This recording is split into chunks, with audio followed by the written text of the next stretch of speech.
नमस्कार साथियों, मैं मनीष विवाल आप सभी का आज की क्लास में तहे दिल से स्वागत और अभिनंदन करता हूं।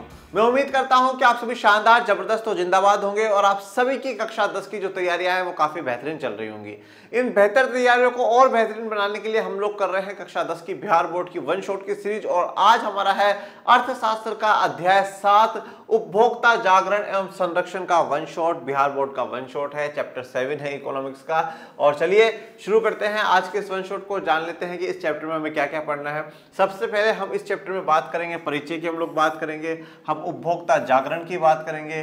ठीक है, उपभोक्ता को जगाना कैसे जरूरी है। पहली बात तो ये करेंगे कि उपभोक्ता होता कौन है, फिर उनके जागरण के बाद उनके शोषण की बात करेंगे, फिर उनके संरक्षण के लिए सरकार ने क्या क्या कदम उठाए हैं वो जानेंगे, फिर हम कोपरा के बारे में जानेंगे, उपभोक्ता संरक्षण अधिनियम 1986 के बारे में, उपभोक्ता के कर्तव्य, ठीक है, और न्यायिक प्रणाली क्या है उपभोक्ताओं को बचाने के लिए, और आर्थिक शोषण और उसके निराकरण के लिए राष्ट्रीय मानव अधिकार आयोग, सूचना अधिकार, ये सब की चर्चा हम इस चैप्टर में करने जा रहे हैं। चलिए, बड़ा ही इंटरेस्टिंग चैप्टर है और शुरू करते हैं आज के इस चैप्टर को परिचय के साथ। चैप्टर का नाम दिया गया है उपभोक्ता जागरण। ठीक है, तो सबसे पहले तो हमें ये पता होना चाहिए कि उपभोक्ता होता कौन है, हम किसको उपभोक्ता की संज्ञा दे रहे हैं, हम किसको उपभोक्ता कह रहे हैं, हमें सबसे पहले तो ये पता होना चाहिए।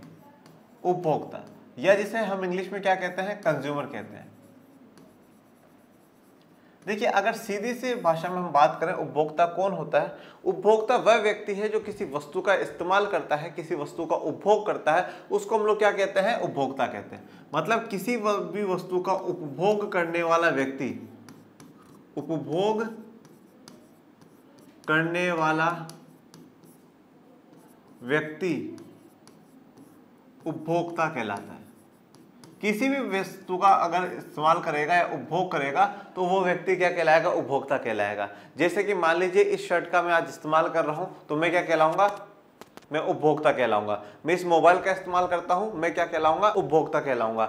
मैं इस मार्कर का इस्तेमाल करता हूं तो मैं क्या कहलाऊंगा, उपभोक्ता कहलाऊंगा। तो उपभोग करने वाला हर जो व्यक्ति होगा वो क्या कहलाता है, उपभोक्ता कहलाता है। एक छोटा सा डिफरेंस और मैं आपको बता देता हूं, उपभोक्ता और एक होता है क्रेता। बेटा, क्रेता का मतलब होता है बायर, पर जनरली हम लोग क्रेता को और उपभोक्ता को एक ही मानते हैं, पर छोटा सा डिफरेंस होता है जो किताब में नहीं, पर मैं आपको बता देता हूं। क्रेता कौन होता है, क्रेता वह व्यक्ति होता है जो वस्तु को खरीदता है, और उपभोक्ता वह व्यक्ति होता है जो वस्तु का इस्तेमाल करता है। जैसे कि मान लीजिए आपने 10th में टॉप कर दिया, ठीक है, बिहार बोर्ड में टॉप कर दिया, सोशल में आपके 100 में से 100 आ गए। अब आपने सोचा नहीं यार, सोशल में 100 में से 100 आए हैं तो मनीष सर के लिए और पूरे लर्न एंड शेयर की टीम के लिए मिठाई का डब्बा भेजना चाहिए। तो अब आपने क्या करा, मिठाई का डब्बा खरीदा और आप बिहार से चल करके यहाँ पर हमारे स्टूडियो आ गए। अब वो मिठाई का डब्बा खरीदा किसने है, आपने खरीदा है, तो आप क्या बन गए, क्रेता बन गए। परंतु अब उसका उपभोग कौन कर रहा है, हम लोग कर रहे हैं, हम लोग उसका इस्तेमाल कर रहे हैं, हम उसको खा रहे हैं, तो हम क्या हो जाएंगे, उपभोक्ता हो जाएंगे। आपने सोचा चलो यार इतनी सरों ने मेहनत करी तो कुछ गिफ्ट भी लेकर के चलते हैं, वो गिफ्ट खरीदे किसने, तो क्रेता आप हो जाओगे, पर उसका इस्तेमाल कौन करेगा, हम लोग करेंगे। परंतु आम भाषा में जनरली क्रेता और उपभोक्ता एक ही माने जाते हैं, परंतु ये छोटा सा डिफरेंस होता है। अब हम बात करते हैं बाजार की। ठीक है, अब बाजार क्या है, ठीक है, जिसे मार्केट कहते हैं। तो मार्केट या बाजार वह स्थान है जहां पर क्रय विक्रय होता है। तो बाजार या मार्केट वह स्थान है जहां पर क्रय विक्रय होता हो, मतलब वस्तुओं को खरीदना बेचना किया जाता हो, उस स्थान को क्या कहा जाता है, बाजार कहा जाता है। उस स्थान को क्या कहा जाता है, मार्केट कहा जाता है। ऐसे स्थान पर जहां पर वस्तुओं को खरीदा और बेचा जाता हो उसको क्या कहा जाएगा, बाजार कहा जाएगा। जैसे आज हम लोग कहते हैं डिजिटल मार्केट है, हम कहते हैं ऑनलाइन मार्केट है। तो हम ऑनलाइन पे क्या कर रहे हैं, हम हमारी वस्तुओं को बेच रहे हैं, हम हमारी वस्तुओं को खरीद रहे हैं, तो इसको हम लोग क्या कहेंगे, ऑनलाइन मार्केट कहेंगे। हम किसी एरिया में जाते हैं, कहते हैं ये कपड़ों का मार्केट हो, तो वहां पे क्या करे जा रहा है, कपड़ों को बेचा जा रहा है और खरीदा जा रहा है, तो उसको बाजार कहा जाता है। अब हम जब बाजार की बात करते हैं तो बाजार में दो प्रकार से लोग देखने को मिलते हैं, मतलब हर व्यक्ति का जो योगदान है, एक उत्पादक के रूप में है और एक उपभोक्ता के रूप में।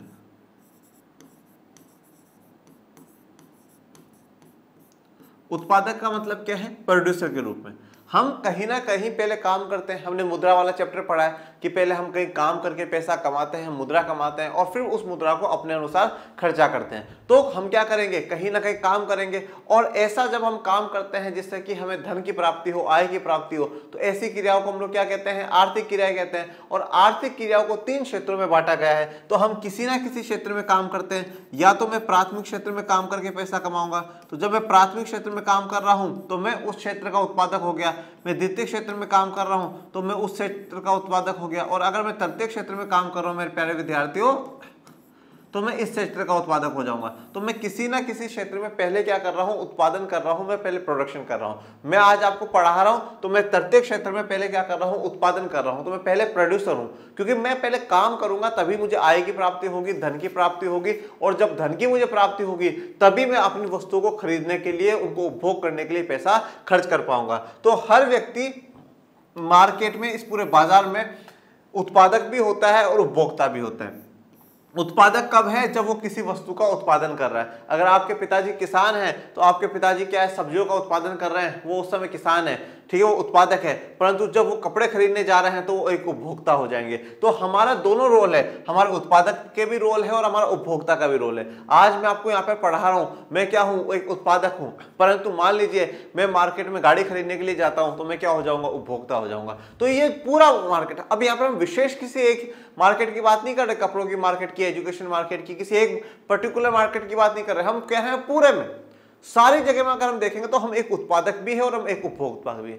परंतु अब आप एक चीज देखिए, उत्पादक क्या कर सकते हैं, उत्पादक यूनिटी कर सकते हैं, उत्पादक एकता कर सकते हैं। कैसे कर सकते हैं, जैसे मान लीजिए कि आज आपने बहुत सी बार हॉस्पिटलों का केस सुना होगा कि भाई वहां पर व्यक्ति मर भी गया तो उसको बावजूद उसको 6 दिन 7 दिन तक क्या करा, वेंटिलेटर पे लगा करके रखा और घर वालों से खूब पैसे वसूल लिए, ये कर लिए। अब एक तरीके से जो वहां का पूरा जो हॉस्पिटल का स्टाफ है वो सारे उत्पादक के काम कर रहे हैं वहां पे। तो अब क्या है, वो सारे जो वहां के हॉस्पिटल का स्टाफ है वो तो क्या कर सकता है, यूनिटी कर सकता है। डॉक्टर्स भी मिल जाएंगे, कर्मचारी जो बाकी है वो भी मिल जाएंगे, जो हॉस्पिटल का मालिक है वो सब मिल जाएंगे। यूनिटी नहीं, साहब ऐसा नहीं था, वो जब आया था वो जिंदा था, आपने पूरी कोशिश करी, जान लगाए, सब प्रयास करे, नहीं बच पाया, वो यूनिटी कर लेंगे। पर अब वहां पर जितने पेशेंट और पेशेंटों के घर वाले हैं, जो कि उपभोक्ता है, जो सेवा ले रहे हैं, क्या वो यूनिटी कर पाते हैं, नहीं कर पाते।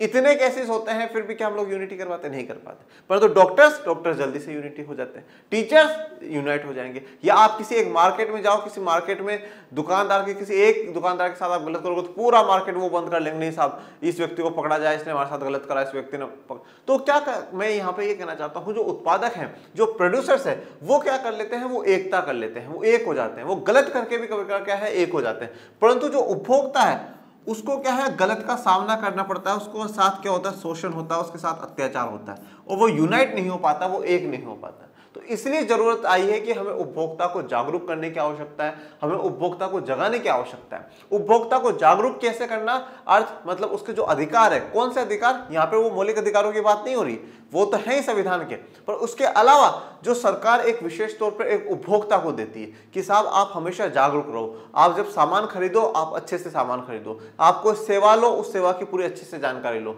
आप पूरी टर्म्स एंड कंडीशंस पढ़ करके किसी पेपर पर दस्तखत करो, हस्ताक्षर करो। आप किसी भी चीज को, किसी भी वस्तु को खरीद रहे हो तो पूर्ण रूप से संतुष्ट होने के बाद ही उस वस्तु को खरीदो, नहीं तो मत खरीदो। आप हमेशा बिल लो, ठीक है, दुकानदार को बोलो नहीं भैया बिल तो देना पड़ेगा, मैं बिना बिल के तो लेके नहीं जाऊंगा, हटा लो, सामान लूंगा नहीं, उससे बिल मांगो, सही वाला जो ओरिजिनल बिल होता है वो बिल मांगिए। इस प्रकार से जागरूक करने की सरकार कोशिश करती है और इन उपभोक्ताओं को बचाने के लिए सरकार एक कानून भी बनाती है जिसके बारे में हम आज जानेंगे, या जिसको हम लोग क्या कहते हैं, कोपरा 1986 कहा जाता है। ठीक है, अब पर यह बात हमेशा ध्यान रखना कि जब किसी के पास कोई कानून होता है, जब किसी के पास कुछ अधिकार होते हैं, तो कुछ लोग ऐसे होते हैं जो उन अधिकारों का गलत प्रयोग कर लेते हैं। जैसे कि फॉर एग्जांपल मान लीजिए कोई उपभोक्ता है, अब उसने सोचा मेरे पास अधिकार है और उस दुकान वालों को मैं झूठ में फंसा देता हूं, मैं उसकी दुकान से सामान लेके भी नहीं गया और बोल देता हूं देखो मैं कल यहाँ से लेके गया था और ये सामान आपका खराब निकल गया, लाओ लाओ मुझे तो नया सामान दो।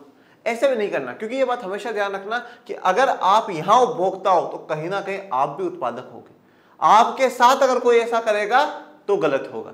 ठीक है। आप अगर किसी के साथ एक उपभोक्ता होने के तौर पे गलत कर रहे हो तो ये बात ध्यान रखिएगा, आप भी किसी ना किसी सेक्टर में उत्पादक है, आप भी किसी ना किसी सेक्टर में प्रोड्यूसर है। और अगर आप प्रोड्यूसर है तो हो सकता है कोई ऐसा व्यक्ति आएगा जो आपके साथ भी गलत करेगा। तो इसलिए बाजार में हमारे दोनों रोल है, उत्पादक के भी है, उपभोक्ता के भी है। उत्पादकों के रोल के बारे में हम लोग पहले पढ़ चुके हैं, प्राथमिक, द्वितीयक और तृतीयक क्षेत्रों में। परंतु आज जो हम लोग पढ़ेंगे, आज हम पढ़ेंगे उपभोक्ता के बारे में, कंज्यूमर के बारे में, और इस कंज्यूमर को किस प्रकार से संरक्षित करने की आवश्यकता है, इस कंज्यूमर को किस प्रकार से बचाने की जरूरत है, इस कंज्यूमर को किस प्रकार से जागरूक करने की आवश्यकता है, वो जानेंगे। चलिए तो शुरू करते हैं अब आज के इस पूरे धमाकेदार लेक्चर की शुरुआत।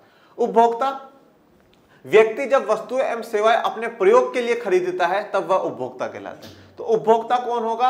व्यक्ति जब वस्तुएं एवं सेवाएं अपने प्रयोग के लिए खरीदता है, जब अपने इस्तेमाल करने के लिए। मैंने आपको क्या कहा, जब हम किसी वस्तु या सेवा का इस्तेमाल कर लेते हैं, हम जब किसी वस्तु या सेवा का यूज कर लेते हैं तो वो हम क्या कहलाएंगे? उपभोक्ता कहलाएंगे। तो किसी भी वस्तु या सेवाओं को अपने प्रयोग के लिए खरीदना, अपने यूज के लिए खरीदना, तो उसको क्या कहा जाएगा? उपभोक्ता कहा जाएगा, कंज्यूमर कहा जाएगा। बाजार व्यवस्था में उपभोक्ता का स्थान सर्वोपरि है। सर्वोपरि का मतलब क्या होता है? सबसे ऊपर है। ये जो पूरा बाजार सिस्टम है, बाजार सिस्टम में दो लोग हैं, उत्पादक भी है और उपभोक्ता भी है, और इसमें इन दोनों में भी सर्वोपरि, सबसे ऊपर जो स्थान है वो किसका बताया गया है? उपभोक्ता का बताया गया है। क्यों उपभोक्ता का स्थान? क्यों उपभोक्ता का स्थान इसलिए बताया गया बेटा कि जो उत्पादक है, उत्पादक किसी भी चीज का अगर बनाता है या हम कहें सप्लाई करता है, वो किसी चीज का निर्माण करता है, सप्लाई करता है, वो सप्लाई तभी करता है जब उस चीज की क्या होती है? डिमांड होती है, उस चीज की मांग होती है। और मांग कौन करेगा? उपभोक्ता करेगा। भाई आज आप लोग हो, आप बिहार बोर्ड के बच्चे हो, हमारे पास बिहार बोर्ड के बच्चे हैं पढ़ने के लिए, पढ़ाने के लिए। तो जब बिहार बोर्ड के बच्चे हैं तभी तो मैं आज वन शॉट्स बना रहा हूं, तभी तो मैं आप लोगों की क्लासेस लेता हूं, तभी तो हम लोग एमसीक्यूज कराते हैं, तभी तो आपको इतनी फैसिलिटीज देते हैं। अगर बिहार बोर्ड के बच्चे ही नहीं होते, आज आप उपभोक्ता हो, हम उत्पादक थे, आप लोगों ने मांग करी लर्निंग शेयर में सोशल साइंस का बिहार बोर्ड का अलग से चले, अलग से चले, अलग से चले, तो फिर अलग से चलाएगा। अब आप सर्वोपरि, अगर आप नहीं होते तो फिर बिहार बोर्ड का स्पेशल सोशल का कोर्स लाने की आवश्यकता ही नहीं होती। तो उपभोक्ता सर्वोपरि है, सबसे ऊपर है, क्योंकि वह डिमांड करता है तभी उत्पादक किसी चीज को बनाता है, किसी चीज का निर्माण करता है, और वो निर्माण करता है तभी उसको कुछ पैसा मिलता है और अपना घर परिवार चला पाता है। तो महात्मा गांधी एक बहुत अच्छी बात कहते हैं कि जो उपभोक्ता है वो हमारी दुकान पे आया हुआ सबसे बड़ा व्यक्ति है। सभी उत्पादक इस बात का ध्यान रखें कि वो हम पर निर्भर नहीं है, मतलब उपभोक्ता हम पर निर्भर नहीं है, हम उस पर निर्भर है। मतलब जो उत्पादक है, जो प्रोड्यूसर है, वो उपभोक्ताओं पर निर्भर है। आप हो तो हम हैं, ठीक है। ऐसा होता है कि उपभोक्ता जो है वो सर्वोपरि है, वो सबसे ऊपर है, वह सबसे महत्वपूर्ण है इस बाजार व्यवस्था में। यदि उपभोक्ता नहीं रहे तो उत्पादित वस्तुओं का मांगने वाला ही नहीं होगा, तो अब उपभोक्ता ही नहीं होगा। अगर उपभोक्ता ही नहीं रहे तो उत्पादित वस्तुओं का मांगने वाला ही नहीं होगा, वो उत्पादित वस्तुओं को मांगेंगे नहीं, ठीक है। और देखिए उपभोक्ता कैसे आता है? उपभोक्ता आपके सामान की क्वालिटी अच्छी हो, उसके साथ आपका व्यवहार अच्छा हो, आपका बातचीत करने का तरीका अच्छा हो, आप उन लोगों के साथ किस प्रकार से ट्रीट करते हैं वो अच्छा हो, तो उपभोक्ता अगर सर्वोपरि। उपभोक्ता को इसीलिए क्या कहा गया है कि भगवान का दर्जा दिया गया है कि आपकी दुकान पर भगवान आए हैं, ठीक है। तो भगवान के साथ हम कैसा व्यवहार करें, वैसा ही व्यवहार उपभोक्ता के साथ हमें करना चाहिए, जिससे कि वो बार बार हमारी दुकान पर आए, बार बार हमारी दुकान पर आए। और अगर एक उपभोक्ता हमारी दुकान से खुश होकर के जाता है तो वो 100 लोगों को लेकर के आता है, बताता नहीं भाई उस दुकान से सामान लेना, सामान भी अच्छा है और लोग भी बहुत अच्छे हैं, बहुत अच्छे से पेश आते हैं। तो उपभोक्ता को भगवान का दर्जा दिया गया है, क्योंकि अगर वो नहीं होगा तो उत्पादित वस्तुओं को कोई नहीं मांगेगा, और उत्पादित वस्तु जब करेंगे नहीं तो फिर सब बेरोजगार हो जाएंगे। उत्पादन की समस्त क्रिया उपभोक्ता के द्वारा ही संचालित होती है। उत्पादन की जो समस्त क्रिया है, जो कुछ भी उत्पादन होता है वो उपभोक्ता के द्वारा ही संचालित होता है। मतलब सबसे पहले उपभोक्ता किसी चीज की मांग करेगा कि साहब हमें ये चाहिए, ये चाहिए, ये चाहिए, और मांग होगी तो उसके बाद क्या होगा? उत्पादन होगा, और उत्पादन हो रहा है इसका मतलब क्या होगा? लोगों को रोजगार मिलेगा, और लोगों को रोजगार मिलने का मतलब क्या है? लोगों की आय बढ़ेगी, और लोगों की आय बढ़ेगी, फिर ये लोग भी किसी ना किसी चीज की मांग करेंगे। मतलब लोगों की मांग पर, लोगों की डिमांड पर ही सब कुछ है। तो ये पूरा जो उत्पादन चलता है, जो पूरा प्रोडक्शन चलता है, वो किसके द्वारा चलता है? वो उपभोक्ता के द्वारा चलता है। अगर उपभोक्ता खुश है, उपभोक्ता अगर मांग करता है, उपभोक्ता अगर डिमांड करता है, तो क्या होगा? पूरा उत्पादन का सिस्टम चलेगा, उत्पादन की प्रक्रिया चलेगी, नहीं तो नहीं चलेगी। आप उपभोक्ता का इस बात से अंदाजा लगा सकते हैं कि अगर ये मांग नहीं होती है, अगर ये डिमांड नहीं होती है, तो इससे क्या हो जाता है बेटा, मंदी का दौर आ जाता है। कौन सा दौर आ जाता है, मंदी का दौर आ जाता है। हम अभी इतिहास में आप लोगों ने पढ़ा भी होगा 10वीं के में 1929 की महामंदी बेटा। ये 1929 की महामंदी क्यों आई, क्योंकि 1920 में व्रत उत्पादन हुआ, बहुत ज्यादा प्रोडक्शन करा गया, खूब प्रोडक्शन हुआ और इतना प्रोडक्शन करा गया, सब लोगों को कहा गया कि भाई आप ईएमआई पे सामान खरीद लीजिए। अभी आपके पास पैसा नहीं है, हर महीने थोड़ा थोड़ा चुकाते रहिएगा। परंतु जब लोगों ने वस्तुओं की डिमांड करना बंद कर दी तो महामंदी आ गई। मतलब हर चीज की कीमत बहुत ज्यादा डाउन चल गई। जब हर चीज की कीमत डाउन चल गई तो मालिकों को फायदा नहीं हो रहा था, उन्होंने फैक्ट्रियां बंद कर दी। फैक्ट्रियां बंद कर दी तो लाखों लोग बेरोजगार हो गए। बेरोजगार हो गए तो उनके पास पैसा नहीं था और उनके पास 2 वक्त का खाना खाने तक की हालत जो है वो खराब हो जाती है। लाखों कंपनियां डूब जाती है, लाखों बैंक डूब जाते हैं। क्यों? क्योंकि सिर्फ और सिर्फ लोगों ने मांग कम कर दी, डिमांड कम कर दी। तो डिमांड कम करने से, मांग कम करने से मंदी, महामंदी जैसा तक दौर आ सकता है। तो ये मांग जो कर रहा है वो उपभोक्ता कर रहा है, तो उपभोक्ता भगवान के समान है, उपभोक्ता भगवान जैसा है। बाजार में हमारी भागीदारी उत्पादक और उपभोक्ता दोनों ही रूप में है। तो बाजार में हमारी जो भागीदारी है वो उत्पादक के रूप में भी है और उपभोक्ता के रूप में भी है। उत्पादक के रूप में हम पहले वस्तु और सेवाओं का उत्पादन करते हैं, तो हम उत्पादक के रूप में पहले या तो वस्तुओं का उत्पादन करते हैं या सेवाओं का उत्पादन करते हैं। मतलब या तो हम प्राथमिक क्षेत्र में काम कर रहे हैं या द्वितीय क्षेत्र में या तृतीय क्षेत्र में, किसी ना किसी क्षेत्र में हम लोग काम कर रहे हैं। तो पहले हम क्या करते हैं, उत्पादन करते हैं और उत्पादन करके पहले आय प्राप्त करते हैं और आय प्राप्त करने के बाद हम लोग क्या करते हैं, किसी वस्तुओं की मांग करते हैं। फिर है हमारा उपभोक्ता के रूप में, हम अपनी आवश्यकताओं अनुसार उन्हीं वस्तुओं और सेवाओं से अपनी आवश्यकताओं की पूर्ति करते हैं। देखिए अब यहाँ पर हमने पहले क्या करा, वस्तु और सेवाओं का उत्पादन करा। अब उन वस्तु और सेवाओं को ही हम हमारी आवश्यकता अनुसार खरीदते हैं कि साहब मुझे ये वस्तु इतनी चाहिए, मैं इतनी खरीद लूंगा, मुझे ये वस्तु इतनी चाहिए, इतनी, इस सेवा की मुझे इतनी आवश्यकता है, इतनी। तो हम पहले क्या है, हम उत्पादक है, पहले हम उत्पादक के रूप में है और फिर हम उपभोक्ता के रूप में भी। तो बाजार में हमारे दोनों रोल है, हम उत्पादक भी है और उपभोक्ता भी है। ठीक है, तो इसलिए हमें चिटिंग किसी के साथ भी नहीं करनी चाहिए, शोषण किसी का भी नहीं होना चाहिए। फिर बात करते हैं उपभोक्ता जागरण की।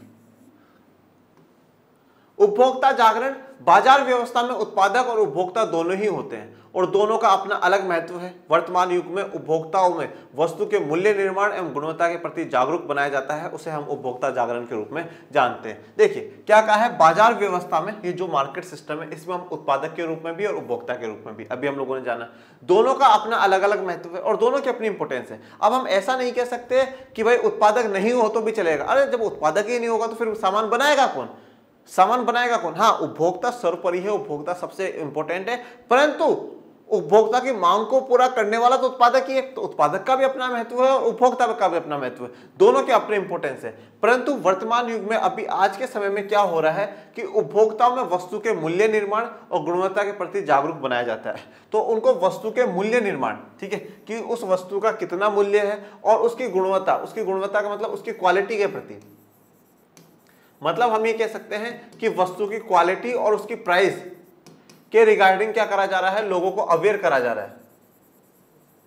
लोगों को अवेयर करा जा रहा है कि साहब इस चीज की जो क्वालिटी है वो ऐसी होती है, इस चीज का जो प्राइस है वो इतना होता है और आप इस चीज में फंस मत जाइएगा, ऐसे खराब चीज मत खरीद लीजिएगा, इतनी प्राइस मत दे दीजिएगा। जैसे प्राइस में क्या कहा जाता है कि हमेशा क्या करा जाए, एमआरपी की ही प्राइस दी जाए, एमआरपी से ज्यादा की प्राइस ना दी जाए, एमआरपी की ही प्राइस दी जाए। तो लोगों में ये जागरूक करा जाता है कि जो सही है वैसा ही आप करें, कोई गलत वस्तु ना खरीद ले, कोई गलत सेवा का प्रयोग आप ना करें।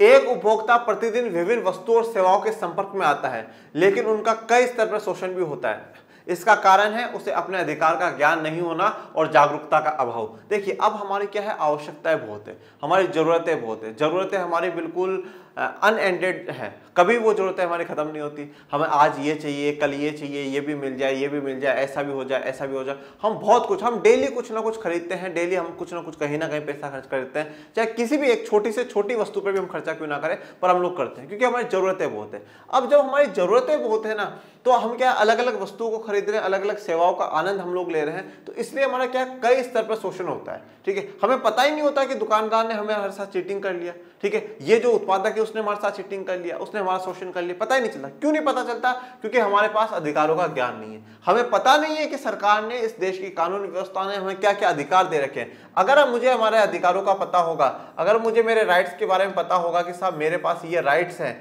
तो मैं कभी भी उनके चंगुल में नहीं फंसूंगा, कभी भी मैं उनके हिसाब से नहीं चलूंगा। हमेशा मैं मेरे अधिकारों के बारे में जागरूक रहूंगा। मुझे पता है कि ये मेरा अधिकार है और मुझे इस हिसाब से ही करना चाहिए। ये जो दुकानदार कर रहा है, ये मेरे साथ गलत कर रहा है, मैं इसके खिलाफ कोर्ट में जाऊंगा। और जागरूकता का अभाव होना मतलब जागरूकता की कमी है, हम जगे हुए नहीं है, हम जगह पे नहीं। जैसे अब बार बार में आपने टेलीविजनों पे देखा होगा, एक एड आता है, जागो ग्राहक जागो। ग्राहक कौन है? हम लोग, उपभोक्ता जो है, ठीक है। जागो ग्राहक जागो, सरकार कहती है। मतलब कभी भी कोई सामान खरीदो बिल मांगो, पर हम बिल लेते नहीं। दुकानदार कह देता है अरे भैया जी मैं यहीं बैठा हूं, मैं कहाँ जा रहा हूं, आप बिंदास रहो, कोई बिल की जरूरत नहीं है, वापस आ जाना, आपकी ही दुकान है, अपनी नहीं। हम बिल नहीं लेते, ठीक है। हम सामान को अच्छे से चेक भी नहीं करते, कोई बात नहीं यार, दुकानदार वाला अपना ही है, जान पहचान का। पर जब वो सामान खराब निकल जाता है और वो दुकानदार उन सामान को लेने से मना कर देता है, वो आपको भूल जाता है, तो फिर आप गलत कर रहे हो भैया, ये तो आप ऐसा ऐसा ऐसा। तो वो क्या, हमें जागरूकता की कमी। हमें हमेशा एक जागरूक, एक अवेयर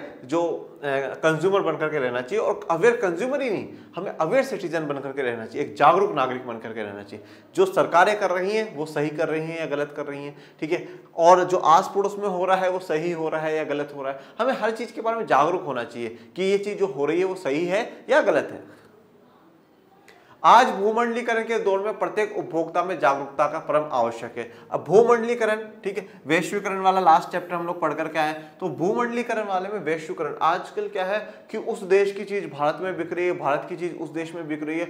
आज इतना वैश्वीकरण हो चुका है, इतने बड़े लेवल पर हमें सामानों की चॉइस है, ये भी अच्छा दिखता है, ये भी अच्छा, ये भी सारे सामान में अच्छे लगते हैं। तो हमें जरूरत क्या है कि हम, परम आवश्यक क्या है कि हमें जागरूकता हो, हमें अवेयरनेस हो कि हाँ भाई इस कंपनी का ये वाला जो सामान है ये बेहतर है और इसमें की तुलना में ये कम अच्छा है या ज़्यादा अच्छा है। इसकी जो प्राइस ली जा रही है वो प्राइस इसके स्टैंडर्ड के अकॉर्डिंग ठीक है या इसके स्टैंडर्ड के अकॉर्डिंग खराब है। तो उपभोक्ता में जागरूकता जो है वो परम आवश्यक है। तो प्रत्येक उपभोक्ता में क्या होनी चाहिए? जागरूकता होनी चाहिए, अवेयरनेस होनी ही चाहिए।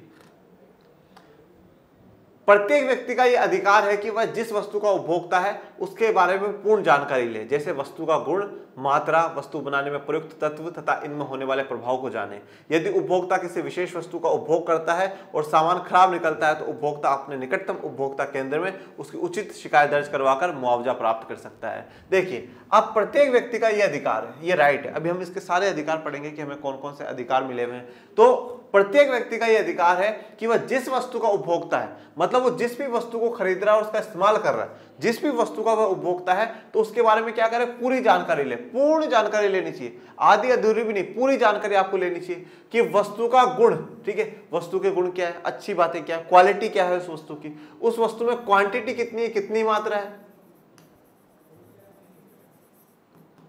उस वस्तु की क्वांटिटी कितनी है, उस वस्तु में प्रयुक्त तत्व कौन से, उसको बनाने में कौन कौन सी चीजों का इस्तेमाल हुआ। जैसे अगर आप देखेंगे, आप कोई भी सामान लेंगे तो अब आप उस सामान के पीछे लिखा होता है इंग्रेडिएंट्स, ठीक है, इन चीजों को मिलाकर करके ये सामान बना है। तो वो देखो कि कौन कौन से सामानों से वो बना है, इनमें होने वाले प्रभाव को जानो। इस सामान को खाने से या इस सामान को लेने से मेरे में क्या क्या प्रभाव होंगे, कोई साइड इफेक्ट तो नहीं होगा, एक्सपायरी डेट तो नहीं है, एमआरपी कितनी है, मेरे से सही एमआरपी ली जा रही है या नहीं ली जा रही। यदि उपभोक्ता किसी विशेष वस्तु का उपभोग करता है और सामान खराब निकलता है तो अपने उपभोक्ता, अपने निकटतम उपभोक्ता केंद्र में उसकी शिकायत कर सकता है। और अगर मान लीजिए आपने कोई सामान ले लिया और उसका उपभोग कर लिया, उसका इस्तेमाल कर लिया और वो सामान खराब निकल गया, ठीक है, तो वो सामान खराब निकल गया। और कुछ सामान ऐसे होते हैं जो हमारे जीवन के लिए, हमारी जान के लिए ज्यादा हानिकारक हो सकते हैं। जैसे मान लो अगर किसी ने हमें एक्सपायरी डेट की दवा दे दी तो वो हमारे लिए हो सकता है कि हमारे लिए थोड़ी सी हानिकारक हो, ठीक है। हमें कोई गलत दवा दे दी, डॉक्टर ने पेट की दवा लिखी थी और उसने और कोई सी दवा दे दी, ठीक है, तो उससे भी हो सकता है कोई साइड इफेक्ट हो जाए। तो या जैसे सिलेंडर है, सिलेंडर में से अगर गैस निकलता हुआ सिलेंडर दे दिया जाए तो किसी के लिए नुकसानदायक हो सकता है। इलेक्ट्रिक जो करंट की पूरी जो वायरिंग करी जाती है वो वायरिंग सही से ना हो तो उससे भी हमें नुकसान हो सकता है। तो अगर किसी भी चीज का, किसी भी वस्तु सेवा का अगर हम उपभोग कर रहे हैं और अगर वो खराब निकल जाती है तो हम उपभोक्ता केंद्र में उसकी शिकायत कर सकते हैं और उस खराब वस्तु के कारण मुझे कितना नुकसान हुआ है, किसी भी व्यक्ति को कितना नुकसान हुआ है, उसके मुआवजे की प्राप्त कर सकता है। वो कह सकता है साहब इस कंपनी के इस सामान के कारण मुझे इतना नुकसान हुआ है तो मुझे इस नुकसान की भरपाई करवाई जाए। कभी कोई वस्तु अपने मानक के स्तर का नहीं हो तो उपभोक्ता उसकी शिकायत कर सकता है। मानक का मतलब होता है स्टैंडर्ड, ठीक है, उस स्टैंडर्ड का ना हो तो भाई क्या होता है कि सरकार वस्तुओं के स्टैंडर्ड की। जैसे मैं कहूँ, जैसे आज आप गोल्ड की बात करते हैं तो गोल्ड पे क्या है, हॉलमार्क का साइन होना चाहिए, वो उसका स्टैंडर्ड है, उसका मानक है कि अगर हॉलमार्क का नहीं मतलब सोना खराब है, नकली सोना भी हो सकता है, हॉलमार्क का है मतलब बिल्कुल सही है। तो आप उसके मानक का स्तर देखिए, अगर स्टैंडर्ड का है तो ठीक है, और नहीं है तो भी आप उसकी क्या कर सकते हैं, शिकायत कर सकते हैं। उत्पादक के द्वारा शिकायत करने वाले को क्षति की भरपाई की जाती है, और उत्पादक के द्वारा, ठीक है, शिकायत करने वालों को, शिकायत करने वाला कौन होगा, उपभोक्ता। और इस उपभोक्ता को क्या हुआ है, नुकसान हुआ है कि भाई उसने वो सामान खरीदा और उसके इस्तेमाल करने से उसको कोई नुकसान हुआ है, और उस नुकसान की, उस क्षति का मतलब जो नुकसान हुआ है उसकी क्या करी जाएगी, भरपाई करी जाएगी। मतलब जैसे मान लीजिए उस नुकसान से भाई आपको कुछ ऐसी परेशानी हो गई और आपने डॉक्टर को दिखाया, आपके 50-60 हज़ार रुपए लग गए, तो 50-60 हज़ार रुपए की भरपाई कौन करेगा, उत्पादक करेगा। या वो सामान खराब आया और सामान को खराब आपने यूज करा, अब आप उसको लौटाने गए, या तो वो वापस आपको नया सामान देगा, नहीं तो उस सामान के उतने पैसे आपको देगा। तो क्षति की भरपाई, उस नुकसान की भरपाई कौन करेगा, उत्पादक के द्वारा करी जाएगी। किसको करी जाएगी, उपभोक्ता को करी जाएगी। अब बात करते हैं उपभोक्ता के शोषण की, ठीक है ना, कि कंज्यूमर का एक्सप्लॉयटेशन हो रहा है, शोषण हो रहा है। अब ये शोषण कैसे हो रहा है, आइए वो देखते हैं। भारतीय अर्थव्यवस्था में उपभोक्ता की स्थिति सोचनीय है। तो भारतीय जो अर्थव्यवस्था है, जो इंडियन इकोनॉमी है, उसमें उपभोक्ता की जो स्थिति है वो सोचनीय है। सोचने का अर्थ क्या होता है, सोचने योग्य है, उनके बारे में सोचना पड़ेगा, ठीक है। मतलब थोड़ी सी दयनीय स्थिति है, ठीक है, उनके साथ शोषण हो जाता है, उनके साथ ज्यादा रेट्स पे उनको बेच दिया जाता है, खराब सामान दे दिए जाते हैं, तो ये जो है सोचनीय स्थिति है। वे सदैव व्यवसाय द्वारा अनुचित लाभ कमाने के उद्देश्य से ठगे जाते हैं। साथ ही साथ उनमें शिक्षा की कमी है, गरीबी का प्रभाव और जागरूकता का अभाव के कारण भी उपभोक्ता शोषण के शिकार होते हैं। अब देखो सोचने की स्थिति क्यों है, एक तो अनुचित लाभ कमाने के उद्देश्य से ठगे जाते हैं। तो अब क्या होता है, जो उत्पादक होता है वो अनुचित तरीके से ज्यादा लाभ कमाने की कोशिश करता है, ठीक है। जैसे आपने वो नायक मूवी देखी होगी, तो नीचे चुंबक लगा करके दिखा दिया 1 किलो हो गया, पर उस 1 किलो में पूरा आइटम आया नहीं, 700 ग्राम 800 ग्राम में दे दिया। अब 200 ग्राम, वो पैसे पूरे 1000 ग्राम के दे के गया, पर 200 ग्राम आपने कम दे दिया। तो इस प्रकार से अनुचित तरीके से वो लाभ कमाने के उद्देश्य से क्या है, चीटिंग करते हैं, कौन, उत्पादक उनके साथ। साथ ही शिक्षा की कमी है, किसमें, जो उपभोक्ता है उनमें शिक्षा की कमी है। यहाँ पे शिक्षा ये नहीं है कि 10th 12th ग्रेजुएशन वाली शिक्षा की बात करिए, उपभोक्ताओं से जुड़े हुए अधिकारों की शिक्षा की कमी है। उनको पता नहीं साहब ये मेरा अधिकार है, मुझे बोलना है कि हाँ सही, आप ये ऐसे गलत सामान क्यों दे रहे हो, मुझे सही सामान दो, पैसे दूंगा मैं आपको, सरकार को भी टैक्स देता हूँ, ये जो सामान आप दोगे इसमें सरकार के पास मेरा टैक्स गया है, मैं दूंगा, आप मुझे सही सामान दीजिए। और आप बिल क्यों नहीं दे रहे हो, बिल क्यों छुपा रहे हो, आप सरकार से कुछ बेईमानी कर रहे हो, आप टैक्स नहीं भरोगे, आप खुद की इनकम का, निकालो बिल, निकालो, बिल दो, मुझे बिल दो। तो हमें कमी है, शिक्षा की कमी है। दूसरा फिर क्या है, गरीबी का प्रभाव है। तो गरीबी का प्रभाव है तो इसमें क्या है, हाँ लोग ठीक है दे दो, चलो ये इतने में, वो दुकानदार भी कहते थे ठीक 1000 का सामान है 800 में दे दूंगा, पर बिल नहीं दूंगा, ले जा, हाँ ठीक ठीक दे दो, बिल का क्या करना, 800 में दे दो, गरीब है, हम भी गरीब है, ठीक है। तो गरीबी का प्रभाव और जागरूकता अभाव के भी कारण है, और जागरूकता का अभाव भी है, ठीक है, कि उनमें कमी है जागरूकता की। और एक चीज ये भी है कि उपभोक्ताओं में यूनिटी भी नहीं है, उपभोक्ताओं में एकता की कमी भी है, उपभोक्ताओं में एकता का अभाव, एकता की भी कमी उपभोक्ताओं में, ठीक है ना, यूनाइट नहीं होते हैं, ठीक है। ऐसे कोई बहुत कंज्यूमर्स का कोई एक बहुत बड़ा आंदोलन ऐसे नहीं होता है कि नहीं साहब इनके साथ चीटिंग। मतलब क्या है कि अगर कहीं एक पास में खड़े व्यक्ति के साथ भी चीटिंग हो जाती है तो आस पड़ोस में जो उपभोक्ता खड़े हैं, बाकी जो दूसरे खरीदने वाले खरीदते वो ही नहीं बोलते, ठीक है कोई बात नहीं, कोई बात, वो ही नहीं बोलते, नहीं अपने साथ थोड़ी चीटिंग करी, क्यों अपन दुकानदार वाले भैया को ऐसा बोले। वर्तमान समय में ऐसा कोई भी क्षेत्र नहीं है जहां उपभोक्ताओं का शोषण नहीं हो रहा। तो वर्तमान समय में हर क्षेत्र में, हर क्षेत्र का मतलब क्या है, यहाँ पे चाहे आप किसी में भी चले जाओ, आप किसी मार्केट में, कपड़ों के मार्केट में जा रहे हो वहां शोषण हो जाएगा, शिक्षा के बाजार में जा रहे हो, स्कूलों में कॉलेजों में गजब की लूट मचा रखी है, ठीक है, हॉस्पिटलों में लोगों का शोषण किया जा रहा है, ठीक है, आप इलेक्ट्रॉनिक्स मार्केट में चले जाओगे वहां पे लोगों का शोषण हो रहा है। मतलब हर जगह क्या हो रहा है, उपभोक्ता का शोषण हो रहा है, उपभोक्ता के साथ गलत हो रहा है। पर ऐसा नहीं है कि हर कंपनी या हर व्यक्ति गलत कर रहा है, कुछ खराब लोग होते हैं जिनके कारण पूरा मार्केट या पूरा सिस्टम खराब हो जाता है, माना जाता है। ऐसा कोई भी क्षेत्र नहीं है जहां उपभोक्ताओं का शोषण नहीं हो रहा, मतलब हर क्षेत्र में क्या है, उपभोक्ताओं का शोषण अभी हो रहा है।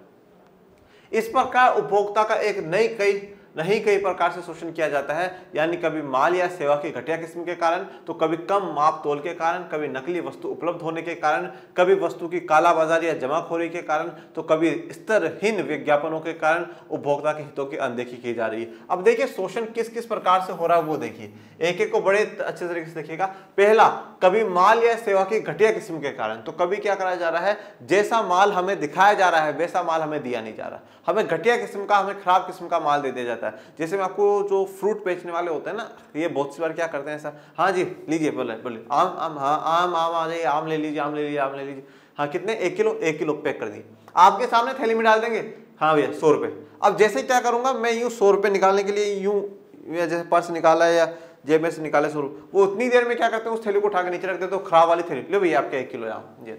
अब मैंने क्या, मुझे लगाया, मैंने तो मेरे सामने ही डलवाए, पर उसने उतनी देर में क्या कर दी, थैली चेंज कर दी, या आपको क्या है बातों में लगा देंगे और वैसा वैसा वो थोड़ा इधर हो जाए, वो गाय इधर आ रही है, थोड़ा आप इधर हो जाओ, जितनी देर में थैली को उठा कर रख दे।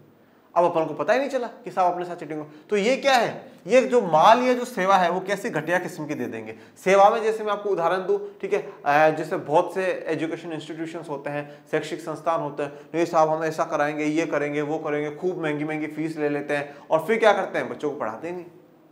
अब जैसा प्रॉमिस करा था, जैसी सेवा देने की बात करी थी वैसी सेवा दी नहीं, पैसा पूरा ले लिया। तो घटिया किस्म की सेवा और माल के द्वारा भी कभी कभार उपभोक्ताओं का शोषण होता है, के कारण, कम माप तोल के कारण, और कभी कभार क्या कर दिया जाता है, कम माप तोल कर दिया जाता है। जैसे उन्हीं का उदाहरण ले लीजिए आप वापस, फ्रूट वालों का या सब्जी वालों का। जैसे भाई 1 किलो की थैली थी, अब जैसे हम मुड़े तो उन्होंने क्या कर दिया, उसमें से एक जो कम वाला था, जैसे मान लीजिए 750 ग्राम वाली थैली रख दिया आगे, भाई ले जाइए। अब मैं ऐसे देखूंगा तो नहीं, हाँ यार थोड़ा कम हुआ है, अपन को क्या पता, ले गए अपन लोग। नकली वस्तु उपलब्ध होने के कारण, ठीक है, वस्तु नकली उपलब्ध करा देंगे, ठीक है, कोई नकली वस्तु दे दी, जो सही डुप्लीकेट थी वो वस्तु हमारे पास पहुंचा दी। कभी वस्तु की कालाबाजारी या जमाखोरी। कालाबाजारी या जमाखोरी का अर्थ क्या होता है बेटा, जैसे मान लीजिए कि जैसे अभी कोरोना वाला दौर था, कोरोना वाले दौर में आपको एक उदाहरण दूं, जैसे सामान बहुत कम आ रहा था मार्केट में, तो अब जैसे मान लीजिए आटे के जो कट्टे आते हैं 5-5 किलो 10-10 किलो वाले, एक जैसे दुकानदार, जैसे चलो मान लो मैं ही हूँ, ठीक है, अब मेरे पास आप आए, भैया आटे का कट्टा, मैं नहीं है आटे का कट्टा नहीं है भाई, नहीं है, और मैंने जैसे मान लिया कि भाई 5 किलो आटे का जो कट्टा है वो 20 रुपए के हिसाब से भी मैं मानूं तो 100 रुपए का आटे का कट्टा होना चाहिए, एक अपन अंदाजा मान रहे हैं, ठीक है, रियलिटी कितनी है कितनी नहीं वो मुझे नहीं पता कितने का आता है, पर हम मानते हैं कि 5 किलो का जो आटे का कट्टा है वो 100 रुपए का आ रहा है। अब आप आए, भैया आटे का कट्टा दे दो, अरे नहीं है भाई, दूसरी दुकान से ले ले भाई, दूसरी दुकान से ले ले, दूसरी दुकान से ले ले। अब महीने बीते, 2 महीने बीते, 3 महीने बीते, अब आपको पता हो कि जिस एरिया में मेरी दुकान, उस पूरे एरिया में सबके आटे के कट्टे खत्म हो गए, और अब मेरे पास क्या है, 5-5 किलो के 100 आटे के कट्टे पड़े। अब लोग मेरे पास आए, आटे का कट्टा है भाई, बिल्कुल है, आज तो है आटे का कट्टा, सबके खत्म हो गया, बोला हाँ सबके खत्म हो गया, बोला हाँ आज मेरे पास है। कितने का है सेठ जी, 100 रुपए का? नहीं है, पागल है क्या, 100 रुपए का आटे का कट्टा बेटा, 200 का। कितने का? 200 रुपए का है आटे का कट्टा। बोलो सेठ जी ये क्या बात कर रहे हो, 100 रुपए का मिलता आटे का कट्टा, तो 100 का भाई 110 ले लो। नहीं भाई देख, लेना तो ले, नहीं तुझे पता था मार्केट में वैसे ही माल नहीं आ रहा, ले तो ले, नहीं तो निकल यहाँ से, दूसरा लेके जाएगा।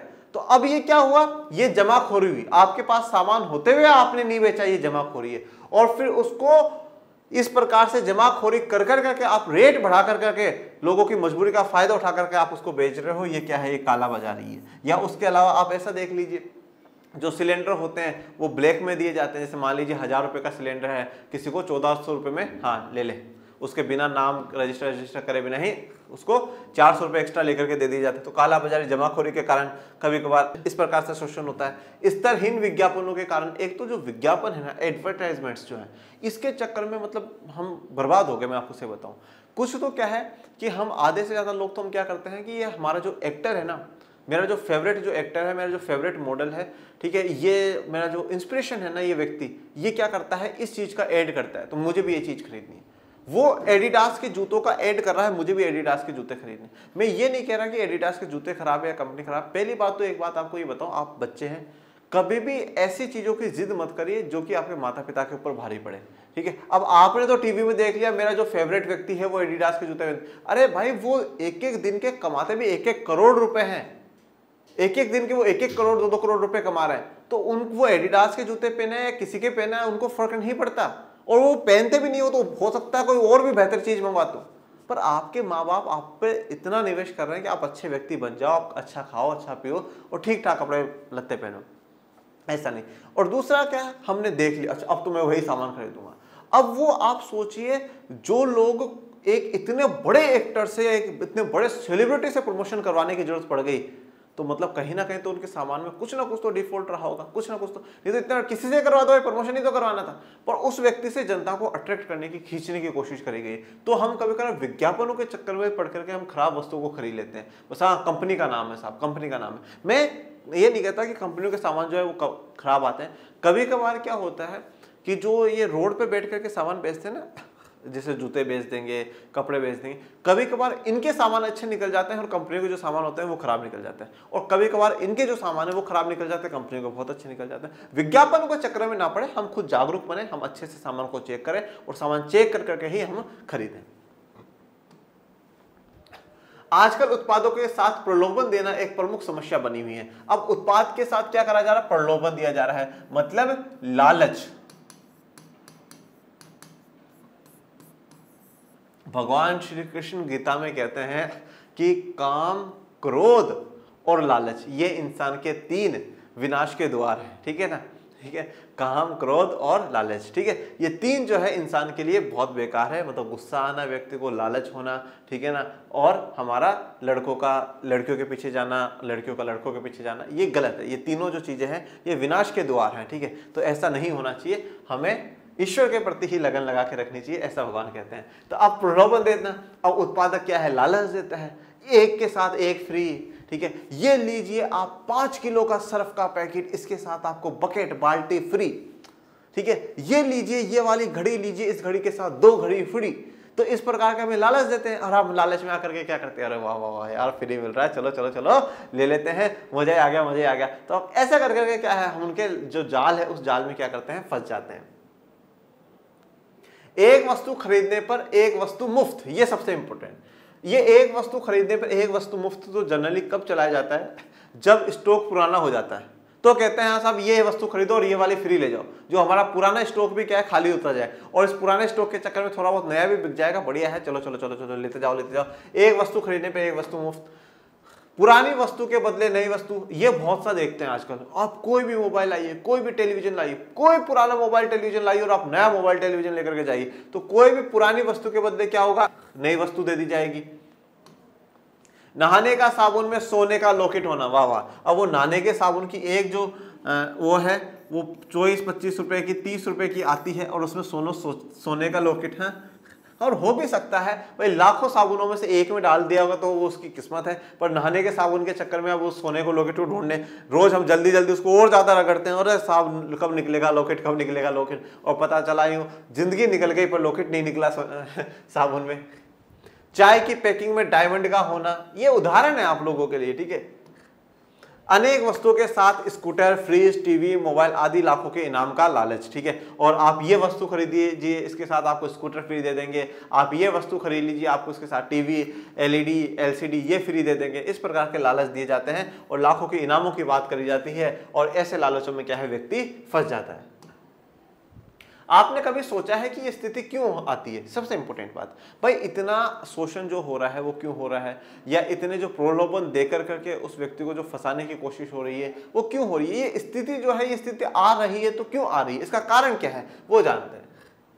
उपभोक्ता में जागरण का अभाव और अपने अधिकारों के प्रति चेतना में कमी। तो सबसे इंपॉर्टेंट कारण जो है वो जागरण का अभाव है, जागने की कमी है, जागरूकता नहीं है इनमें, अवेयर नहीं है उपभोक्ता। अगर कंज्यूमर अपने अधिकारों के प्रति अवेयर रहे, कंज्यूमर को कौन सा सामान खरीदना है कौन सा नहीं खरीदना है इसके प्रति जागरूक रहे और अपने अधिकारों के प्रति उसमें चेतना है, उसको पता है कि हाँ साहब ये मेरा अधिकार है और ये उत्पादक को देना ही पड़ेगा, नहीं दिया तो मैं इसके खिलाफ कोर्ट में जा सकता हूं, मेरे पास अधिकार है। पर हम इन बातों को जानते नहीं, और जानते नहीं तो फिर हमारा शोषण होता है।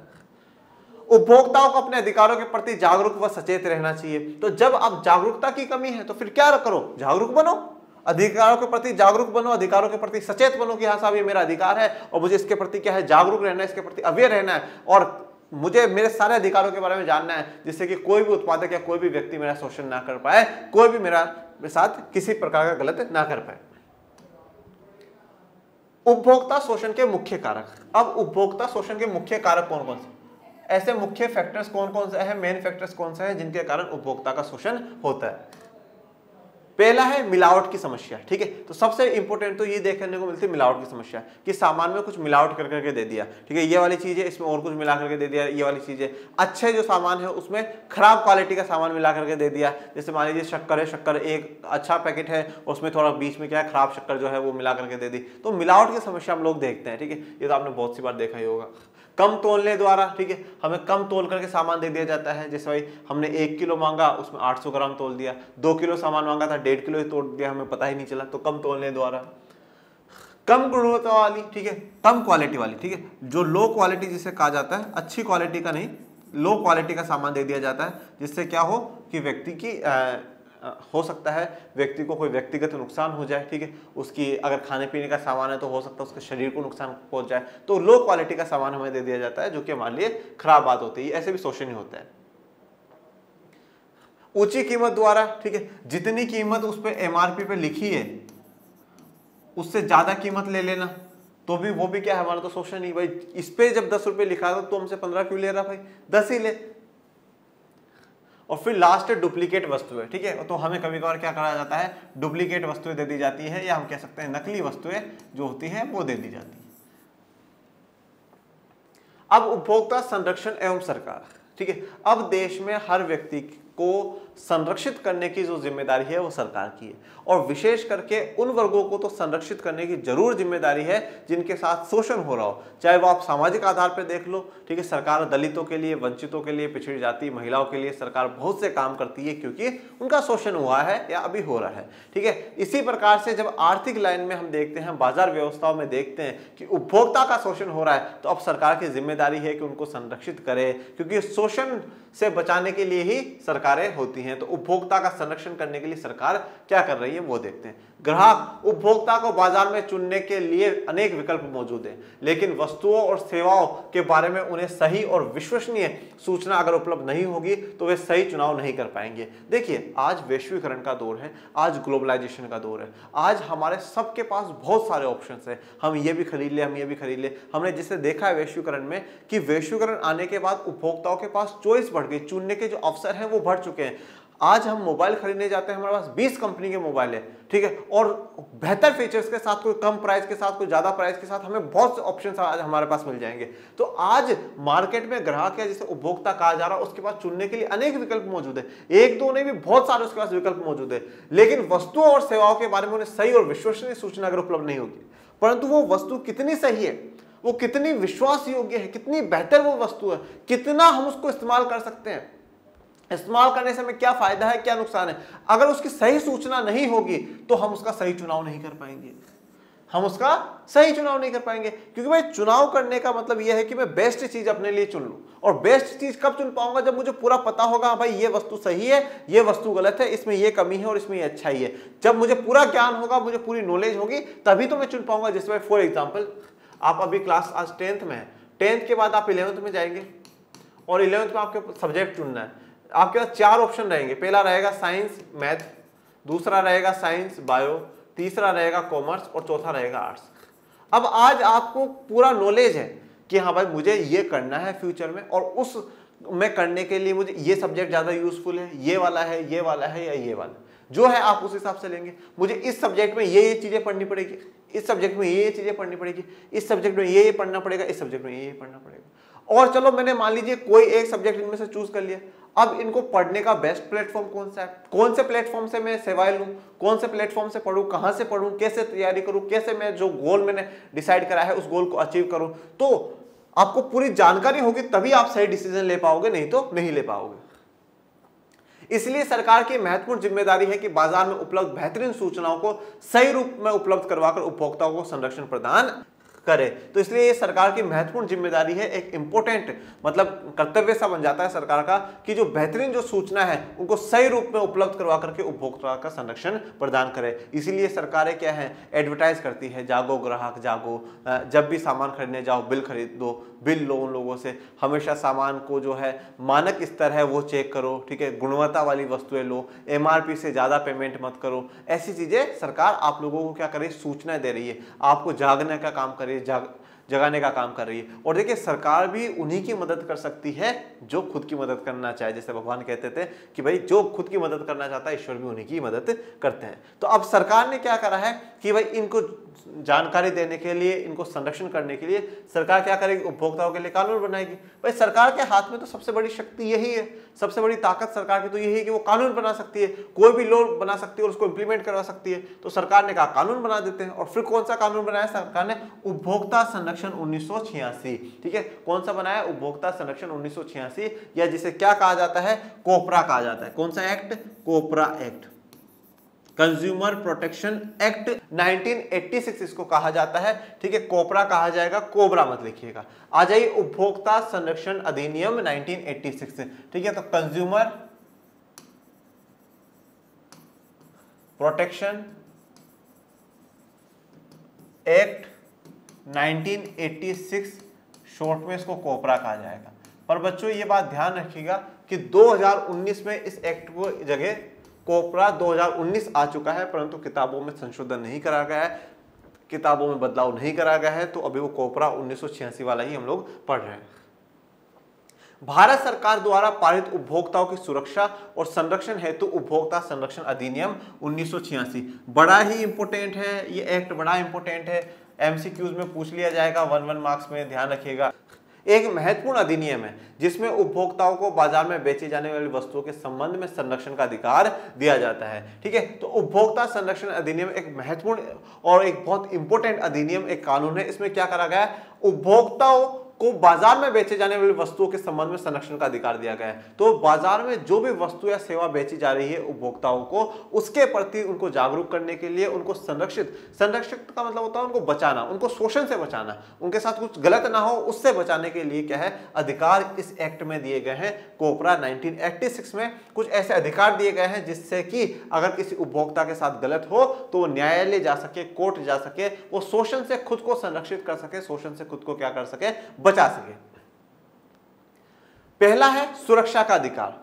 उपभोक्ता को ऐसी वस्तुओं और सेवाओं से सुरक्षा प्राप्त करने का अधिकार है जिससे उसके शरीर या संपत्ति को हानि हो सकती हो। तो भाई देखो, सबसे महत्वपूर्ण हमारे लिए कुछ है तो शरीर है। कहते हैं ना, जान है तो जहान है, मतलब शरीर रहेगा तो पूरा संसार है, और शरीर चला गया तो फिर क्या है। तो इसलिए हमें सुरक्षा का अधिकार है। किस चीज की, हमारे शरीर की सुरक्षा। कोई भी ऐसी वस्तु हो जिसको मैंने खरीद लिया हो, जिसकी सेवा का मैंने इस्तेमाल कर लिया हो और उसके बाद मेरे शरीर पे आन बनी है, मेरे शरीर पे कुछ परेशानी हो रही है, तो मुझे सुरक्षा का अधिकार है। मैं उस व्यक्ति के या उस उत्पादक के खिलाफ कोर्ट में जा सकता हूं। जैसे मान लीजिए कि भाई आज जैसे ये इलेक्ट्रिक जो वायरिंग होती है, अब इस वायरिंग का जो वायर था, उस वायर के कारण मान लीजिए कहीं पे इलेक्ट्रिक करंट लग गया, शॉक आ गया, तो उससे क्या हुआ, शरीर पे हानि पहुंची। अब मैं वो जो वायर की कंपनी है उसके खिलाफ केस कर सकता हूं, या उस दुकानदार के पास जाकर के कह सकता हूं कि भैया आपने मेरे साथ गलत करा, कोर्ट चलो, अब आपसे मैं मुआवजा भराऊंगा। और उस जो शॉक लगा मेरे फैमिली मेंबर को, किसी को भी, जिसको भी लगा हो, उससे को जितना नुकसान हुआ है उसका मैं भरपाई उनसे करवाऊंगा। तो सुरक्षा का अधिकार हमारे पास होता है।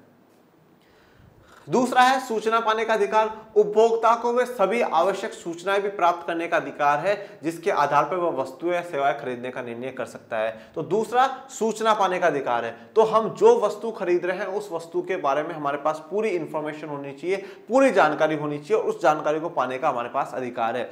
इस वस्तु की एमआरपी कितनी है, ये वस्तु कब बनी है, इस वस्तु की एक्सपायरी डेट क्या है, इस वस्तु में कौन कौन सी अन्य वस्तुओं को मिलाकर के इस वस्तु का निर्माण करा गया है, इस वस्तु के फायदे क्या हैं, इस वस्तु के नुकसान क्या है, अगर ये वस्तु मेरे काम नहीं है तो मैं कितने दिन में लौटा सकता हूं, लौटा सकती हूं। ठीक है, ये सारी जानकारी पाने का हमें अधिकार है। दुकानदार ये नहीं कह सकता अरे जाना यार, क्यों सिर खा रहा है भाई, जा जा जा।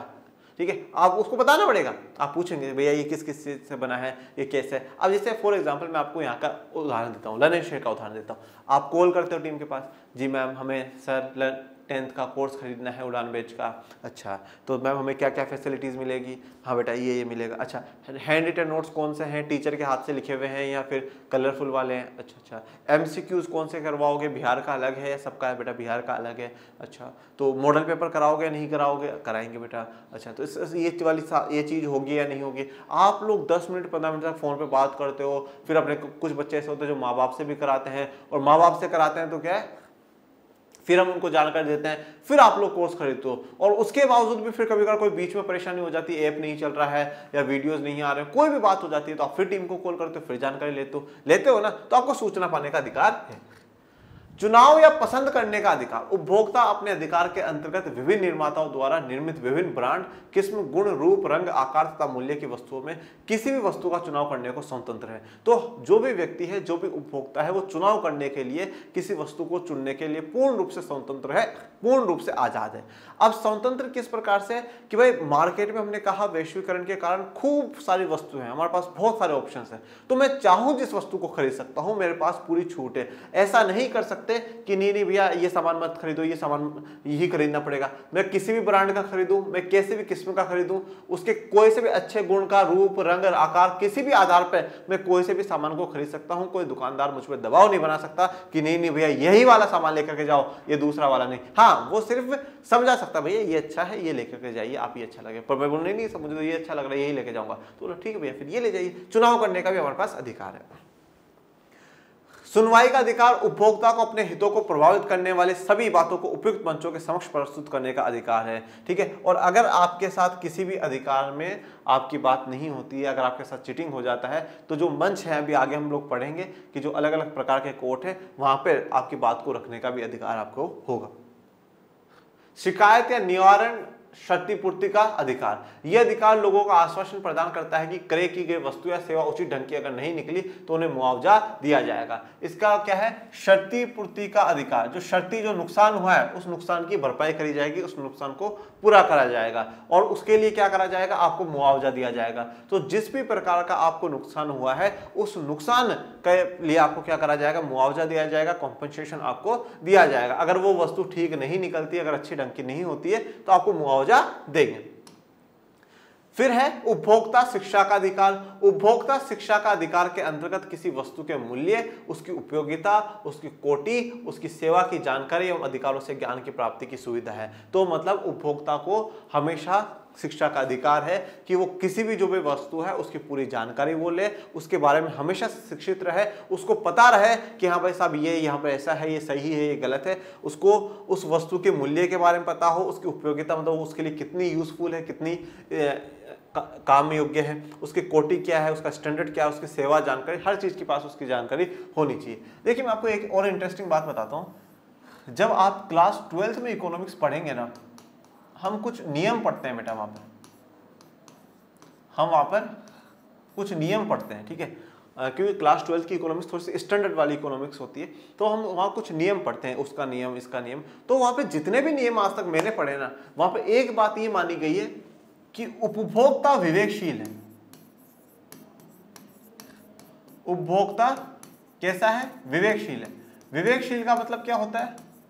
कि वो विवेक वाला है, उसको सारा ज्ञान है कि इस मार्केट में ये चीज जो मिल रही है इसका इतना रेट है, इतना नहीं है, ये मेरे लिए फायदेमंद है, ये नहीं।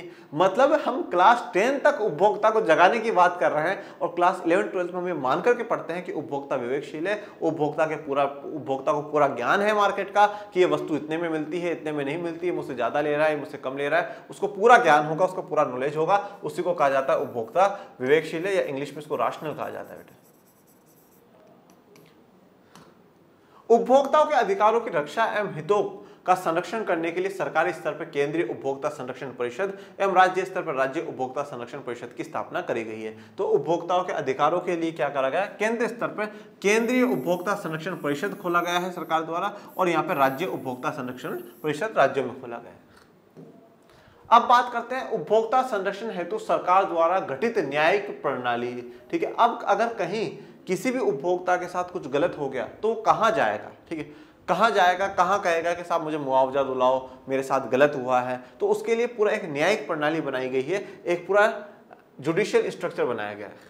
उपभोक्ताओं की शिकायतों के समाधान अथवा उपभोक्ता विवादों के निपटारे हेतु सरकार द्वारा उपभोक्ता संरक्षण अधिनियम 1986 में त्रिस्तरीय अर्ध न्यायिक व्यवस्था है, जिसमें जिला मंचों, राज्य आयोग और राष्ट्रीय आयोग की स्थापना करी गई है। तो त्रिस्तरीय मतलब 3 स्तर पर है। सबसे नीचे वाले स्तर पर जिला मंच है, ठीक है, जो हर जिला में है, फिर राज्य आयोग है जो हर राज्य में एक है, और फिर राष्ट्रीय आयोग है जो पूरे नेशन में एक है। ये वैसा ही है जैसे हमारे जिला अदालत, हाई कोर्ट और फिर सुप्रीम कोर्ट होता है, वैसा ही है। त्वरित, जल्दी एवं सस्ता न्याय प्राप्त होता है और समय और धन की बचत होती है। और यहाँ पर क्या होता है, बहुत जल्दी न्याय मिल जाता है। तो इससे क्या होगा, समय और धन दोनों की बचत होती है। ठीक है, उपभोक्ता का ना तो ज्यादा समय लगता है और न ही उसका ज्यादा धन लगता है। पुनः अगर उपभोक्ता राष्ट्रीय फोरम से संतुष्ट नहीं होता तो वह आदेश के 30 दिनों के अंदर उच्चतम न्यायालय सुप्रीम कोर्ट में भी अपील कर सकता है। और अगर उसको मान लो उसने पहले जिला उसमें फोरम में अपील करा, फिर राज्य आयोग में, फिर राष्ट्रीय आयोग में, वो तीनों जगहों से संतुष्ट नहीं हुआ, तो वो 30 दिन के अंदर अंदर, जब उसका फाइनल डिसीजन आया उसके 30 दिनों के अंदर अंदर वो सुप्रीम कोर्ट में भी अपील कर सकता है, क्योंकि सुप्रीम कोर्ट सर्वोपरि है, सुप्रीम कोर्ट सबसे ऊपर है। और फिर जो सुप्रीम कोर्ट का फैसला आ जाएगा वो तो मानना ही पड़ेगा। इस समय देश में 582 जिला फोरम है, 35 राज्य आयोग है और 1 राष्ट्रीय आयोग काम कर रहे हैं, जिसके द्वारा दायर 24 लाख मामलों में से 84% मामलों का निपटारा किया जा चुका है। मतलब 582 जिला फोरम, 35 राज्य आयोग और 1 राष्ट्रीय आयोग के द्वारा 24 लाख के 84% जो मामले हैं वो क्लियर कर दिए गए हैं। मतलब आप सोचिए कितनी जल्दी लोगों को इसमें न्याय मिल जाता है। उपभोक्ता शिकायत क्या, कहां और कैसे? सबसे पहले जो उपभोक्ता है शिकायत क्या करे, भाई क्या बोलना है, क्या लिखवाना है वो बताओ। यदि कोई उत्पादक या व्यापारी उपभोक्ता संरक्षण अधिनियम 1986 में परिभाषित उपभोक्ता के अधिकारों के विरुद्ध कार्य करता है तब उपभोक्ता शिकायत दर्ज करा सकता है। तो ये जो कोपरा 1986 है, कोपरा 1986 के तहत उपभोक्ता के जो अधिकार दिए गए हैं, सुरक्षा का अधिकार, सूचना का अधिकार, चुनाव का अधिकार, ये जो सारे अधिकार दिए गए हैं, इन अधिकारों में से अगर किसी का भी उल्लंघन होता है या जो व्यापारी है वो इसके विरुद्ध जाकर के काम करता है तो उपभोक्ता शिकायत दर्ज करा सकता है, तो वो कंप्लेंट कर सकता है। तो शिकायत क्या करे कि भाई आपके साथ क्या गलत हुआ है वो बता दो, ठीक है ना, और उसके खिलाफ फिर कार्रवाई होगी। शिकायत कहां करें? यदि किसी वस्तु या सेवा का मूल्य 20 लाख से कम है तो शिकायत जिला फोरम में दर्ज करानी है। मतलब ₹1 से लेकर करके ₹20 लाख तक का अगर आपको नुकसान है तो आपको कहां कंप्लेंट करानी है? जिला फोरम में कंप्लेंट करानी है।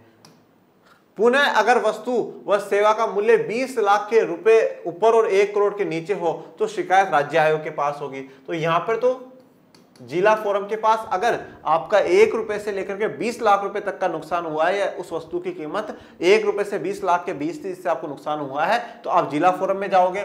और अगर 20 लाख से लेकर के 1 करोड़ तक का आपको नुकसान हुआ है तो आप कहां जाओगे? राज्य आयोग में जाओगे। और फिर है अगर किसी वस्तु या सेवा का मूल्य क्षतिपूर्ति राशि 1 करोड़ से अधिक होने पर उपभोक्ता राष्ट्रीय आयोग में इसकी शिकायत करेगा। और अगर आपने कोई ऐसी वस्तु खरीदी है जिसमें आपको 1 करोड़ से ज्यादा का नुकसान हो गया है तो आप राष्ट्रीय आयोग में जाओगे। मतलब 20 लाख रुपए तक का नुकसान के लिए आप जिला फोरम में जाओ, 20 लाख से 1 करोड़ के लिए राज्य आयोग में जाओ और 1 करोड़ से ऊपर के में आप राष्ट्रीय आयोग में जा सकते हो। शिकायत करने का तरीका, अब करे तो करे कैसे शिकायत? उपभोक्ता द्वारा शिकायत सादे कागज पर की जा सकती है जिसे दर्ज करने के लिए कोई शुल्क नहीं देना होता। साथ ही साथ इसे व्यक्तिगत रूप से या डाक द्वारा भेजा जा सकता है। तो बिल्कुल सादे कागज पर आप शिकायत कर सकते हो, इसके लिए आपको कोई शुल्क नहीं देना और आप इसको डाक के द्वारा भेज सकते हो। शिकायत किन स्थितियों में करी जाएगी? कौन कौन सी ऐसी स्थितियां होंगी जहां पर आप शिकायत कर सकते हो? किसी व्यापारी द्वारा अनुचित या प्रतिबंधात्मक पद्धति के प्रयोग करने से यदि आपको हानि या क्षति हुई है तो अगर ऐसी कोई पद्धति या ऐसा कोई सिस्टम, ऐसी चीज जिसको सरकार ने बंद कर रखा हो, प्रतिबंध लगा रखा हो या अनुचित हो, गलत हो, इस प्रकार की चीजों का व्यापार इस्तेमाल करता है तो आप कार्रवाई कर सकते हो। जैसे कि कालाबाजारी अगर कर रहा है तो आप उसकी कार्रवाई कर सकते हो। आपको खराब सामान बेच रहा है, कम क्वालिटी वाला सामान बेच रहा है, जितनी उसकी मात्रा है उससे वो आपको कम सामान दे रहा है, इन सब की है तो आप शिकायत कर सकते हो। सामान में कोई खराबी हो, अगर कोई भी वस्तु हो उसमें कुछ खराबी हो तो भी आप कंप्लेंट कर सकते हैं। किसी भी प्रकार की कमी पाई गई हो, अब आप जैसा सामान लेकर के गए थे उस अनुसार सामान था नहीं, उसमें कमी है तो भी आप शिकायत कर सकते हो। मूल्य से अधिक मूल्य लिया गया है तो भाई जैसे एमआरपी पे 100 रुपए लिखे हुए थे और आपसे वो 150 रुपए मांग रहा है तो भी आप कंप्लेंट कर सकते हो। जीवन तथा सुरक्षा के लिए जोखिम पैदा करने वाला सामान जनता को बेचा जा रहा हो तो, और ऐसा कोई सामान बेचा जा रहा हो जो जीवन और जनता की सुरक्षा के लिए खतरा पैदा करता हो तो भी आप कंप्लेंट कर सकते हो। जैसे कि भारत में 18 साल से छोटे बच्चों को तंबाकू, सिगरेट, बीड़ी, गुटखा बेचना ये एक अपराध है, ठीक है। अब अगर आप देख लो कि भाई ये दुकानदार है जो कि 12-12, 14-14 साल के बच्चों को तंबाकू बेच रहा है, सिगरेट बेच रहा है, गुटखे बेच रहा है, तो आप उसके खिलाफ कार्रवाई कर सकते हो। और उसके खिलाफ तो इन कोर्ट्स में नहीं, आप सीधा कोर्ट में जाइए क्योंकि वो एक कानूनन अपराध हो जाएगा। तो कोई भी ऐसा सामान जो सुरक्षा के खिलाफ बेच रहा हो तो भी आप जा सकते हैं। आर्थिक शोषण एवं उसका निराकरण, विश्व के अन्य देशों की तरह हमारे देश में भी कुछ ऐसी संवैधानिक संस्थाओं की स्थापना की गई है जो उपभोक्ताओं के आर्थिक शोषण का निराकरण करती है। ठीक है, जो ये आर्थिक शोषण हो रहा है, ठीक है, जो आर्थिक तरीके से हमारा उपभोक्ता परेशान हो रहा है, तो उस परेशानी का निराकरण करना, उसको दूर करने के लिए हमारे देश में कुछ संवैधानिक संस्थाओं की स्थापना करी गई है। मतलब उनको संविधान में उनका नाम लिखा हुआ है, और ऐसी संस्थाएं जिनका नाम संविधान में लिखा हुआ हो उनको हम लोग क्या कहते हैं? संवैधानिक संस्थाएं कहते हैं।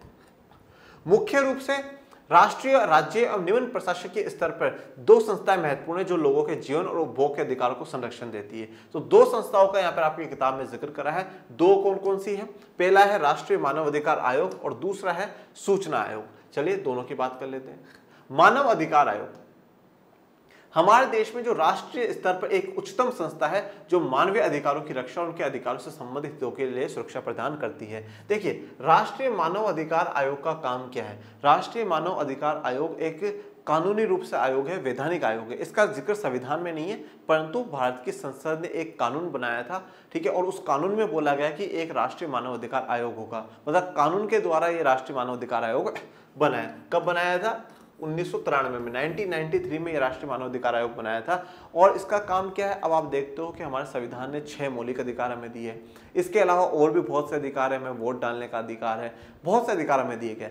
किसी भी मानव के साथ मानवता के खिलाफ जाकर के बर्ताव नहीं होना चाहिए। भारत में जिन कैदियों को जेलों में भी रखा जाता है उनके लिए भी एक व्यवस्था है कि भाई इनके साथ भी पुलिस उनको टॉर्चर नहीं कर सकती। ठीक है, ऐसा टॉर्चर नहीं करना है कि उनकी जान ही चली जाए, उनके साथ भी थोड़ा सा मानवता वाला व्यवहार सा करा जाए। तो मानव के साथ मानवता के खिलाफ कोई भी व्यवहार नहीं होना चाहिए। उसके कुछ अधिकार, उसको जीने का अधिकार है, उसको अपने हिसाब से चलने का अधिकार है, उन अधिकारों का हनन नहीं होना चाहिए। ये काम कौन देखता है? राष्ट्रीय मानव अधिकार आयोग देखता है।